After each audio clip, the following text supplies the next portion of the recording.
What is the return on investment? Sometimes this expression is put in simple letters, ROI. What is the ROI of this? I think we've become accustomed to seeing both the rise and fall of our investment accounts. As the stock market goes up, our 401k wealth also goes up. As the stock market crashes, so does our 401k investments. And in most of life, that which is risky offers reward. And oftentimes we say, we've spent so much into this, why are we not getting what we deserve out of it? Maybe in life you've done too much time investing with so little to show in return. And it's not just accounting where this happens. Oftentimes we find ourselves with a, shall we call it, a vested interest in someone's life. And we put much of our energy and our time towards making that life better, only to see again and again our investment come up empty. One of the interesting things about the outcome of a recent national election is that money didn't necessarily guarantee results. That many of the most expensive campaigns seen in national politics ended up keeping the incumbent in office, despite staggering amounts of financing involved with the rival candidate or the competitor. When we don't receive what is expected, how do we re-examine the nature of our investment? How do we look at what we've done and decide whether it was in our vested interests to become a part of it? The parable today is really an extension upon last week's lesson of the 10, I call them groomsmaids. They weren't bridesmaids, they were groomsmaids. As Jesus extends from a call of readiness, not to be caught without the oil necessary to attend the party, and extends this idea further with the phrase, "for it is as if." This is an unusual parable if we want to describe it as that. A parable is more than a metaphor plus, because this second parable, but I would call it a 0.5 parable, 1.5 in its extension to the bridesmaid, groomsmaid story, builds from being the wise and ready bridesmaids of the previous to asking whenever the groom is announced to be coming to imagine a daring and fruitful way of living. It's not good enough to be prepared and ready. It's even better if you have dared and risked something while you were waiting. Wise and ready, or daring and found to be fruitful. These qualities will be necessary to enter the final feast, the wedding banquet, to enter into, as the story says, the master's joy. But what does this daring and fruitful life look like for us? It is not a reckless or thrill-seeking, daredevil-like way of living, but rather one which draws from the previous, Again, Jesus building on the previous parable. From wisdom and readiness to willing with even vigor and hope and imagination to invest wholeheartedly the resources, not just in finances, but also in the time and effort and talent and humor to increase and multiply goodness now in this world. In our story, the first two slave servants were able to see a world where not just 5 generous talents could work or 2 generous talents could happen and be worked into life, but that the entire investments could become twice their going amount.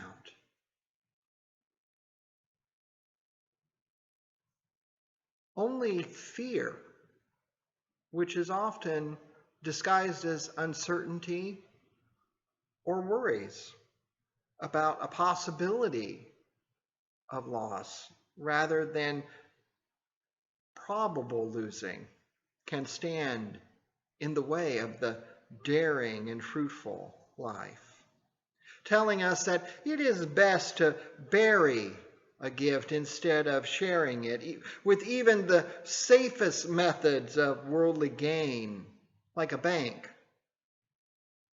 can truly have very costly consequences.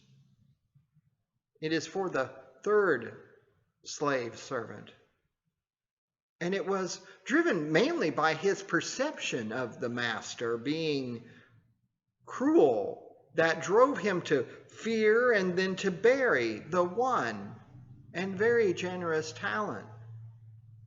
Now, scholars have gone all over the map with this, but a talent is certainly an enormous sum. Many, many years of labor. Over 16, maybe nearly as many as 40. I mean, talk about a lifetime of cash. And even the third servant slave got one of these. Notice what the third servant slave says in response when the master calls him into account, that I knew how harsh and cruel you were, and how you gained from where you did not sow, and gathered where you did not scatter. Rather than recognizing the master's initial generosity in sharing his wealth, he only saw someone to fear and someone to accuse. But does not the slave servant also receive, on a rather regular basis, one could add, what is not truly his, nor gathers what is ever his property? By the very identification of slave servant, everything is provided for you. This master shares extravagantly large sums with his slave servants, given each according to recognized ability, including the slave servant with just the one massive talent. He is left with being afraid rather than joy. He's the one that's prone to hiding behind accusations. How often do our accusations of God reflect only our short-sighted behavior rather than our practical experience and encounter with God? We see this at the very beginning of the story in Genesis, when God gives Adam a garden to work in and to till and to steward. And yet when God came later to visit Adam, much like the third slave and servant in our story, did two things. He was afraid and he hid.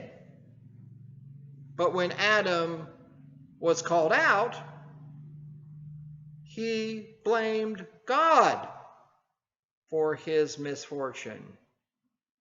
For what were blessings in his life to be the reasons he didn't measure up. Only a wicked and rather lazy slave servant would attempt to turn his or her unfaithfulness back to the one who first trusted to share a gift with him or her in the first place. An irrational fear led to complete failure. And that failure was to even fail to try. Now, we can easily get distracted by just trying to figure out the real value of these talented slaves and servants. One who is trustworthy enough with 5 and another who is trustworthy enough for 2. We want to know what was needed to receive 5 or even 2 and how we can avoid being the one who simply buries even the single talent entrusted to him. Is your relationship with God such as to be afraid and to bury whatever God has given to you? Or is it such as to be trustworthy with greater things and to enter into your Master's joy? I have a suspicion that more than half of us here come to church each week with more of the fear of the third servant nagging at our souls rather than the joy-seeking attitude of the first 2 slave servants. We come to God oftentimes not to enjoy God's presence, but rather to assuage our fears of this harsh and unfair taskmaster who will simply reveal all of our shortcomings and that we are not, in the deepest, darkest anxieties of our soul, good enough for God.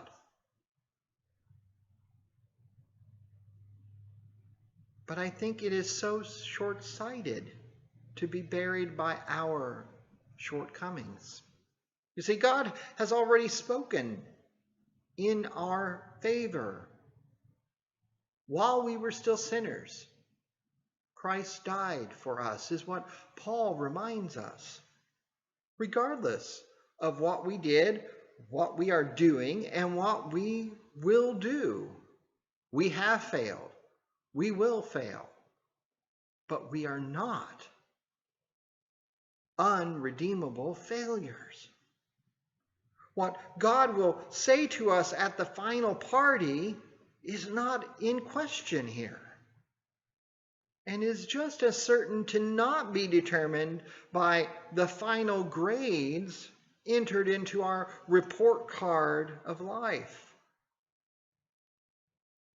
Our lives are truly a mix of both seasons of activity and events of passivity. In other words, what we do and then a combination of what is done to us. And most of our language reflects both active and passive realities. But there is an unusual voice in the original New Testament Greek, and it's called the middle voice. Now, in a middle voice, the subject can participate in an action already started by someone and will ultimately be finished by someone else. So grace has already occurred for us. Now we have the choice to jump in to this stream of grace. Like the master who gave what the slaves and servants needed, that was fully provided by him. So it is also with God, who encourages us to even double that score, to even be full participants in the joy of God's relationship with us. But do we still choose the fear and suspicion over the hope and joy already extended to us? Unfortunately, our reputation and often our reactionary responses in the greater world around us is one of being killjoys rather than joy carriers. Many people are happy to not be included in any form of faith community. And we often talk about true joy coming only from a relationship with God, but such a relationship has to be lived out, to be heard and seen and experienced. Have you been to a party where no one is enjoying themselves or happy? If all we offer is our dour expressions, our threatening words of consequences if we catch you behaving wrong, for ideas and actions which merely counter our perceptions of who God is or how God would supposedly act, is it not any wonder that our pews are empty while others find excuses for declining our invitations? On one level, this joy of this master is similar to the joy offered by the world. This joy here is of getting ahead, the joy of being number one, of doing your best with what you have, and you will get rewarded. You could certainly read that in the text. The blessed ones are the ones who make more. End of story. But if the meaning of life is merely one of accumulation, regardless of cost, this extension of being a wise groomsmaid may just have some worldly merits. Risk exorbitantly to receive even more. Those who never play the game will never win one. But the game of life has ultimate loss. Tombs are robbed. Insects or rust can destroy or deface. Should those be the things that your life are really all about? We focus on what we believe we should have, but do not yet possess. And we also undervalue the assets we already control, but choose not to use. God blesses us with more than can be fathomed, in sums just as extravagant as the master in our story. We have these gifts, not to be afraid of and to bury from God, but to do good things in the name of Christ. God's kingdom is coming into full flower and blossom, and we are encouraged to live this mindful and yet daring, this generous life while waiting for it to come. Are we preparing ourselves for that and the world for its ultimate arrival? Are you ready to step out of your fear and your propensity to hide, to live a daring kind of life with God cheering you on? How does one begin to dare? I think first thing would be to write an inventory of the gifts that God has given you. Now, I caution here, do not compare your gifts with the gifts others have. That's not the point here. With those gifts, how can you put your gifts to fruitful, imaginative, and perhaps even courageous use? Are you guilty of not seeing the very near opportunities? The ones you've always talked about but never seized upon. The ones that are right there in front of you and have been for months, years, perhaps even decades, and you've never stepped forward with it. What is that good thing that you could double or triple, for that matter, right here, right now? And what are the gifts that you have buried out of fear of disappointing yourself or others? What good is the hole in the ground?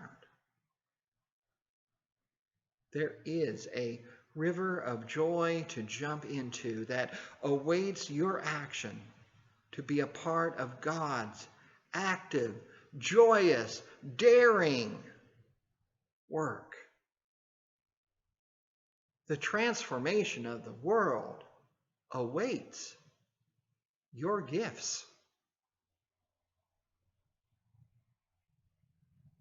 How would you live a little differently if you simply realized just how abundant God's investment has already been in you?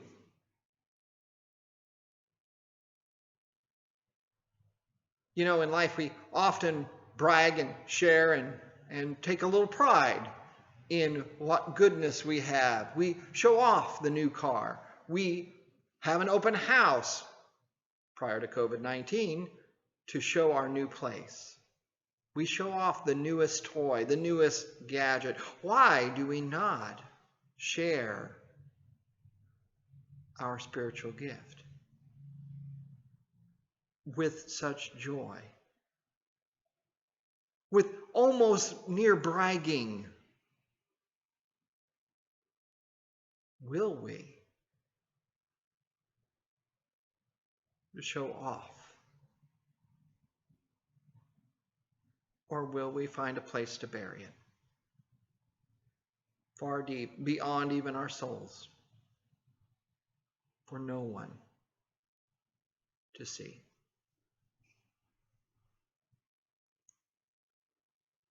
What a tragedy.